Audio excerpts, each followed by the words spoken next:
Jerez de la Frontera, 1752.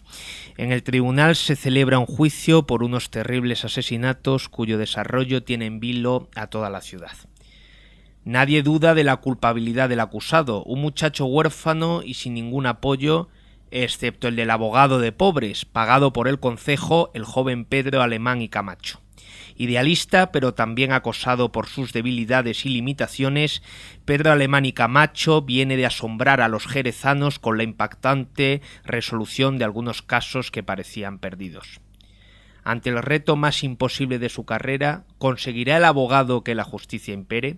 El abogado de pobres, de Juan Pedro Cosano, novela ganadora del Premio Abogados de Novela 2014, publicada en Martínez Roca. Buenas tardes, Juan Pedro, y muchas gracias por venir al plató de Periodista Digital. Gracias a ustedes. Lorenzo Silva ha dicho de la novela: una sólida investigación histórica, un ambicioso alarde de escritura, una historia y un personaje que enganchan y una visión de la abogacía inédita en nuestras letras. Me figuro que el hecho de que Lorenzo Silva, abogado y desde luego escritor reconocido e ilustre, que haya dicho estas palabras, será un orgullo, ¿no? Evidentemente, lo es, como es saber que el jurado del premio lo concedió por unanimidad, y como lo ha sido el oír las intervenciones que ha habido en el acto de presentación de la novela, desde la editorial hasta el Consejo de la Abogacía, la Mutualidad y las palabras entrañables de Natibel Preciado, que ha sido quien ha presentado el acto. Evidentemente, contar con este apoyo, con este respaldo, pues a mí personalmente me honra y espero que sea un respaldo para la novela. Es autor, aparte de esta, de otras dos novelas más, Hispania y Las muertes pequeñas, y luego tiene también un poemario, La noche calma, y otros poemas. Efectivamente. ¿Qué género prefiere? La novela, sin duda alguna. El poemario que hice fue una recopilación de los poemas de juventud, que lo quise transmitir, pero donde me siento más cómodo, donde disfruto, donde soy feliz, es escribiendo la ficción, porque no solamente puedo plasmar en papel lo que imagino, las tramas que puedo imaginar en un momento determinado, sino porque la libertad es mucho mayor y las posibilidades son mucho mayores. Y se enfrenta al género de la misma forma, porque a veces en algunas entrevistas a colegas, a otros colegas suyos escritores, oigo esto, leo que dicen: no, yo cuando me pongo a escribir poesía, novela, teatro, soy el mismo, lo hago de la misma forma, etcétera, y yo me callo, pero bueno, son cosas, son géneros que no tienen demasiado que ver, y por tanto, si no tienen demasiado que ver, si no tienen nada que ver, no creo que la actitud sea tampoco la misma, ¿no? Evidentemente. Para escribir poesía hay que tener un estado de ánimo determinado, una situación vital y anímica determinada. En cambio, la novela no. La novela te permite escribir en cualquier momento, en cualquier circunstancia, incluso viajando. No creo que sean géneros asimilables, creo que son muy, muy diferentes, pero yo ahora, a estas alturas de mi vida, puesto a elegir, sin duda alguna, me inclino, como decía, por la narrativa. El abogado de los de pobres, el abogado de pobres, el contexto en el que se mueve la novela, que es el siglo XVIII, perdón, con Felipe VI, Fernando VI, que es el segundo monarca de los Borbones. Es un contexto muy interesante, ¿no? Sí, fue porque es muy rico en peripecias y en incorporaciones y en innovaciones, ¿no? Claro. Sí, de todas formas yo no he querido hacer una novela histórica. Yo por eso he sacado a la novela del meollo fundamental de la época que estaba en la villa y corte, ¿no? El escenario transcurre en Jerez de la Frontera, una ciudad pequeña actualmente, aunque entonces era de las más importantes de España, tenía casi 50.000 habitantes, que era muchísimo en la época, pero una ciudad de provincia, una ciudad provinciana, una ciudad alejada del ajetreo de la vida y corte, y lo esencial de la novela, aunque discurre efectivamente en un marco histórico, no es lo que está pasando en España en ese momento. Hay connotaciones, pinceladas, pero lo fundamental es la propia trama de la novela y el escenario local en el que se desenvuelve. Sí, que además usted es de Jerez, ¿no? De allí vengo, de allí y soy. Entonces la novela transcurre en Jerez. Me figuro que entonces no le habrá sido tan difícil el ubicarla ahí, el documentarse, ¿no? Claro. Aunque me figuro, claro, también ha cambiado mucho. Bueno, pues no. Eso está muy bien. Yo comentaba, eso es estupendo. Antes de ayer tuve que ir a una entrevista a una emisora de televisión de allí de Jerez, que está en el casco antiguo, en San Miguel, y estuve viendo las calles por las que discurre parte de la novela, y realmente si quitamos los coches, señales de tráfico y nos imaginamos un coche de caballo, el resto es prácticamente el mismo. El trazado, ¿no? Claro, De el las calles. trazado, en las mismas casas, los mismos palacios, las mismas mansiones, en algunos casos, o las mismas casas de vecinos, en otro. El escenario ha cambiado muy poco. Documentarme, bueno, en primer lugar, ha sido un disfrute. Poder escribir sobre tu propia patria chica, garantizo que es un placer. Documentarme ha sido muy fácil porque hoy en día la información está al alcance de cualquiera a través de Internet, fundamentalmente, aunque también he tenido que buscar libros de la época, documentarme sobre personajes de la época, puesto que en esta novela discurren tanto personajes de ficción, como es el abogado de pobres, Pedro de Alemán y Camacho, como personajes reales de aquella época, por ejemplo Bartolomé Gutiérrez, que fue un insigne historiador jerezano del siglo XVIII, o el canónigo don Francisco de Mesa y Jinete, que fue un famosísimo personaje de la época, que colaboró con el padre Flores en determinadas investigaciones históricas y que creó obras importantes en Jerez. Junto a ellos aparecen muchísimos personajes reales de la época, que son además personajes de la trama importantes, y sobre ellos sí he tenido que buscar una documentación peculiar que no estaba en internet, sino a través de libros de antiguas publicaciones. Y desde luego, al utilizar personajes que han existido realmente, me figuro que ahí también hay cierta responsabilidad por parte del autor, ¿no? De ser lo más fiel posible al ideario, por lo menos, de ese personaje, ¿no? Sí, efectivamente. En cuanto a don Bartolomé Gutiérrez, fue un historiador y sobre su opinión social, política, queda poco rastro. En cambio, de don Francisco Mesa y Cinete sí he encontrado textos de su puño y letra, y sí, cuando se lea la novela, sorprenderá, por ejemplo, cuál es la apreciación que tiene este cura del 18 del problema, por ejemplo, del campesinado andaluz. Una opinión absolutamente avanzada, ideológicamente muy pronunciada. Bueno, pues son palabras suyas textuales que encontré en un escrito de su puño y letra, y que está publicado por estudiosos de allí de Jerez. He intentado ser fiel al pensamiento de los personajes en la medida en que he podido encontrar su pensamiento. ¿Y qué hacía exactamente, qué labor desempeñaba el abogado de pobres? Porque esto es una especie de antecedente de turno de oficio, ¿no? Efectivamente, sí. De hecho, una de las acepciones que aún existen en el diccionario de la Real Academia sobre abogado de oficio es abogado de pobres. El abogado de pobres es el antecesor del abogado de oficio. Era el abogado, el letrado de los que existían en la zona, que era contratado por el concejo o el corregimiento de la ciudad para defender a los pobres y menesterosos. Es una figura que se remonta a la noche de los tiempos. Ya en 1400 y pico los reyes católicos ordenaron, por ejemplo, el concejo de Málaga, pues nombrar un letrado entre los de la ciudad para que defendiera a los pobres, presos y viudas, y efectivamente es el antecedente más palpable de lo que hoy conocemos como abogado de oficio. En la novela se muestra un conocimiento, me figuro, usted es abogado, eres abogado, entonces tampoco creo que haya sido una documentación demasiado difícil, ¿no? Que si yo ahora me pusiera a documentarme sobre eso, pero es un conocimiento muy exhaustivo del derecho español del siglo XVIII.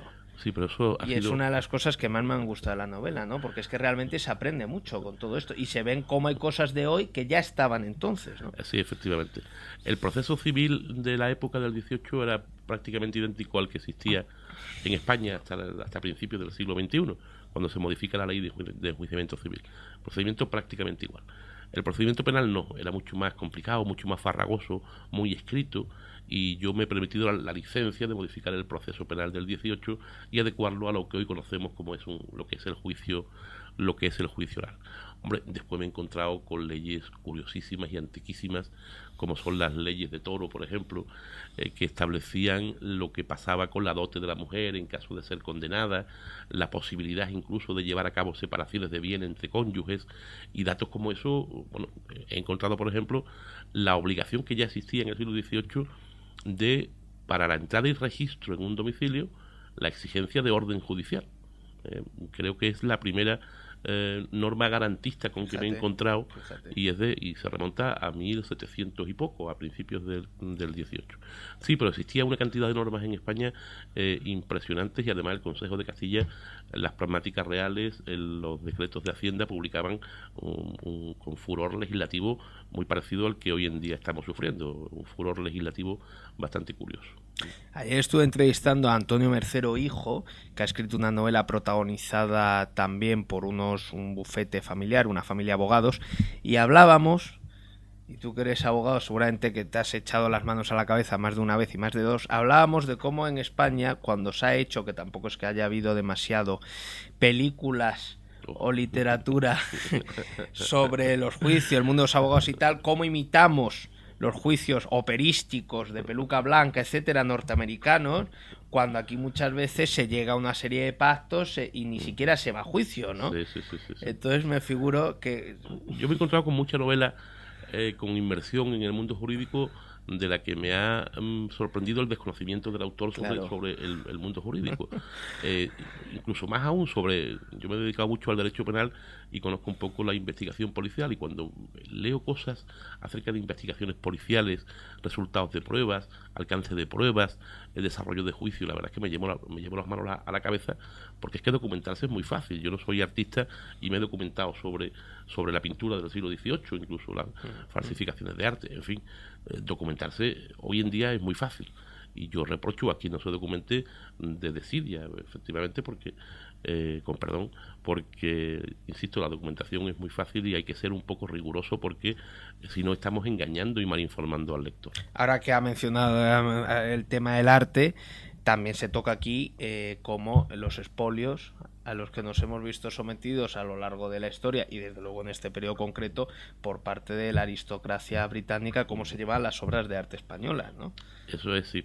La trama fundamental de la novela, sí, es dos poderosos caballeros 24 de Jerez, en concreto el marqués de Gibalbín y el alguacil mayor del concejo, se proponen falsificar unas obras de arte que existían, una serie de cuadros que existían en Jerez de Zurbarán, dato que es absolutamente histórico. En Jerez existía en esa época pues aproximadamente unos 20 cuadros de Zurbarán, que eran la mayor colección que existía en una ciudad de cuadros de ese maestro. Se proponen falsificar, sustituirla por réplicas y vender a un coleccionista inglés, que fue real su existencia, Mr. John Blackwood, los originales. Un sacristanillo de la Colegial de Jerez se entera de una conversación y chantajea a los poderosos. A partir de ahí pues se desarrolla la trama de la novela, y acaba con un juicio en el que se acusa a la persona equivocada de asesinato de ese sacristanillo, y que es defendido por el abogado de pobres Pedro de Alemán. Efectivamente, no la falsificación, que eso es una trama de ficción que he creado, pero sí el expolio o la salida fraudulenta de obras de arte española a coleccionistas fundamentalmente británicos y flamencos y algunos franceses, es un dato real y documentado de aquella época. Fueron muchísimos los cuadros de Murillo, Velázquez, Zurbarán, Valdés Leal, que por desgracia abandonaron el patrimonio español al ser objeto de ese expolio. Aparece también, por supuesto, la corrupción, ¿no? Sí. Parece que la corrupción es algo completamente innato a la persona. Donde hay poder, hay corrupción, porque la persona... Ya nuestra historia, ¿no?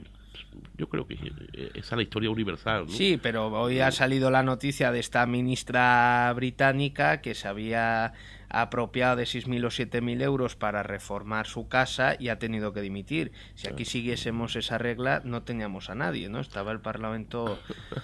Bueno, hombre, tampoco es eso. Yo soy de los que igual soy iluso y pienso que el 90% de los que gestionan la cosa pública son honrados. De verdad, sí, el 90% eres un gran optimista. Yo pienso que sí, soy propio iluso. de tu bonomía. Porque vamos... pero la corrupción, vamos, en los tiempos de Roma conocemos un montón de juicios por corrupción. Sí. Pero yo pagaban. No creo que sea... Pagaban con el exilio, ni siquiera con la cárcel, ¿eh? Con el simple exilio. Pero no creo que sea un problema estrictamente español, lo magnificamos porque somos españoles, pero evidentemente el problema de la corrupción existió, existe, y por desgracia me temo que existirá. La persona es débil, y cuando a una persona débil se le ofrece la posibilidad de dejar de serlo, puesto que el dinero acaba muchas veces con la debilidad, pues se corrompe. Luego hay una cosa que me ha gustado mucho también, es el gusto por las comidas, por la gastronomía. Me ha recordado al Carballo de Montalbán, al Plinio de Pavón, ¿no? Que son personajes que hablan mucho de comida, incluso al Mario Conde de Leonardo Padura. Esto es una forma también de conocer el momento y el contexto, ¿no? Claro, claro. Porque... Yo como lector que soy, y lo soy compulsivo, pues cuando me gustan detalles de la vida cotidiana, me molesta. Claro. Porque si están dos personas comiendo y la comida dura pues 8 páginas, porque no sabemos qué están comiendo. No es importante, porque muchas veces la comida, el gusto por la comida define incluso a la persona. Al personaje, claro. Sí. No es que haya una descripción exhaustiva de guisos y condimentos de la novela, pero sí hay alusiones a lo que eran platos típicos, claro, de la época, que además platos que efectivamente lo eran en aquel momento en Jerez y que además deberían estar sabrosos, ¿eh? Porque había cosas que solamente con leerlas se te abre el apetito. Has dicho que eras un lector compulsivo. ¿Qué es lo que te gusta leer? ¿Qué escritores sigues? Bueno, a mí lo que me gusta es leer cualquier cosa. Me refiero a literatura, ¿eh? Sí, no. Sí. No, yo el derecho lo leo únicamente en bueno, el despacho. Yo en mi casa no leo derecho. Bueno. Hay compañeros que me dicen, no, es que me he llevado el código. Digo, pues tú eres tonto, macho, porque es que con de cantidad de horas que tenemos para leer códigos, acostarte con un código ya es mal gusto. Sí, sí. Yo leo cualquier cosa siempre y cuando termino de leer, porque además acabo los libros, aunque incluso los malos, y malos hay muchos. Lo que pido es que cuando termine de leer, como yo decía hoy en la presentación, y espero no pase con el mío, no me sienta que he dado limosna al autor, ¿no? Realmente a estas alturas de mi vida y después de ejercer una profesión tan complicada que tanta dedicación intelectual exige como es la abogacía, pues yo quiero obras fundamentalmente de ficción. Y me encanta la historia. Me encanta la historia de Roma particularmente. Escribí incluso un libro ambientado en el siglo I, ¿no? La de Hispania, sí. Está ambientado en el siglo I antes de Cristo, en Gades. Y me gusta la ficción, me encanta la historia, cualquier... ¿Pero qué autores de novelas? ¿Qué autores? Bueno, desde los clásicos españoles hasta actualmente, voy a confesar una cosa, y sé que me va a perjudicar, pero muchas veces me dicen, estoy leyendo un libro, ¿y cómo se llama? Digo, no lo sé. ¿De quién es? Digo, no tengo ni idea.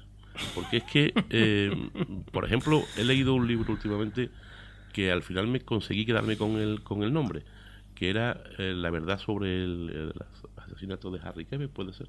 Sí, que está en Alfaguara de un alemán. Vale, pues sí, suizo. O un suizo, ¿ves? Si ya sabes más que yo. Es que no he leído el libro, sí, pero ha tenido mucho éxito. ¿Te ha gustado? Te lo recomiendo. Es que me han dicho de todo. Para mí me parece un libro interesante. Sí. Ahora no tengo ni idea de quién es el autor. Harry Quebec, algo así. No, Harry Quebec es el protagonista de la novela. No, sí, está en Alfaguara. Bueno, después, no recuerdo más, pero sí. Después, por ejemplo, uno de los libros que me han impactado últimamente, que he tenido entre mis manos, ha sido Victus, de un catalán, Albert Sánchez Piñol, que a pesar de que ha suscrito el manifiesto por la soberanía y tal, me parece un magnífico escritor. Sí, yo leí una novela de él que se llama La piel fría, que es anterior, y era una novela también estupenda. Es un buen escritor. Sí, ese me han dicho que está muy bien, pero no lo he leído. Pues también es recomendable. Además, está ambientado en la Guerra de Sucesión Española, la Guerra Borbónica. Muy recomendable. Bueno, Juan Pedro, pues muchísimas gracias. A ustedes, ha sido un placer. Igualmente pasó un rato muy agradable. El abogado de pobres, de Juan Pedro Cosano, publicado en Martínez Roca. Muchas gracias. A ustedes.